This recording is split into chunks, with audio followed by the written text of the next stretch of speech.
Al Capone, also known as Scarface, was an infamous American gangster born on January 17, 1899, in Brooklyn, New York.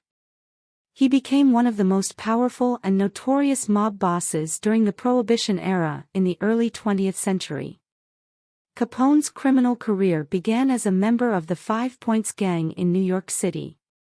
In the 1920s, he relocated to Chicago to take advantage of the bootlegging and illegal alcohol trade opportunities created by the Prohibition laws.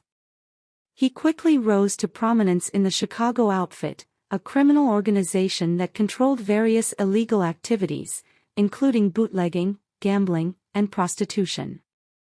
One of the major highlights of Capone's criminal activities was the St. Valentine's Day Massacre in 1929. He ordered the brutal execution of 7 members of a rival gang, further cementing his reputation for ruthlessness and violence. Despite his criminal activities, Capone was a master of public relations and maintained a charismatic public image, often seen wearing tailored suits and attending high-profile social events. However, his reign of terror eventually attracted the attention of law enforcement. In 1931, Capone was arrested and convicted on charges of tax evasion rather than more serious crimes like bootlegging or murder. He was sentenced to 11 years in federal prison and served his sentence at the notorious Alcatraz Island prison. During his time in prison, Capone's health deteriorated due to neurosyphilis, and he was released on parole in 1939. He spent his final years living in Florida before succumbing to complications from a stroke and pneumonia on January 25, 1947, at the age of 48. Al Capone's life and criminal activities continue to captivate the public's imagination, making him one of the most infamous figures in American history.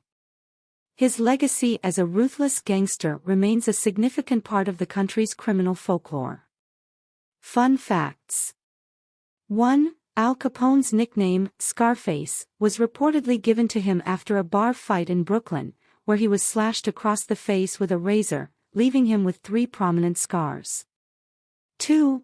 Capone's older brother, James Capone, also known as Jimmy, tried to lead a legitimate life and worked as a public accountant to distance himself from Al's criminal activities.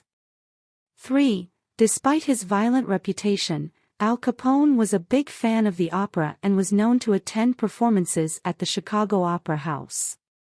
4. Capone had a love for flashy and luxurious cars, often cruising around in customized vehicles, some of which were equipped with bulletproof windows. 5. He was a master at manipulating the media and used newspaper interviews and photographs to build his public image as a generous and charitable figure. 6. In 1929, Capone was involved in a car accident in Philadelphia, and the other driver, Frank Gallucio, sued him for damages. Capone paid Gallucio a large sum of money to settle the case out of court. 7. Capone's favorite drink was supposedly Templeton Rye whiskey, a popular Prohibition-era bootlegged spirit. 8. He was an avid baseball fan and often attended Chicago Cubs games, where he would sit in a private box. 9. Capone's income from illegal activities was estimated to be around $100 million per year during the height of Prohibition. 10. He faced numerous assassination attempts throughout his life, surviving multiple attacks from rival gangs trying to eliminate him. 11. Capone was a family man and had a wife named May Coughlin and a son named Albert Francis Sonny Capone. 12. During his time at Alcatraz, Capone was allowed to play banjo in the inmate band, the Rock Islanders, and reportedly practiced music for hours each day. 13. Despite his criminal empire, Capone was eventually taken down by FBI agent Elliot Ness and his Untouchables, who worked tirelessly to gather evidence against him for tax evasion.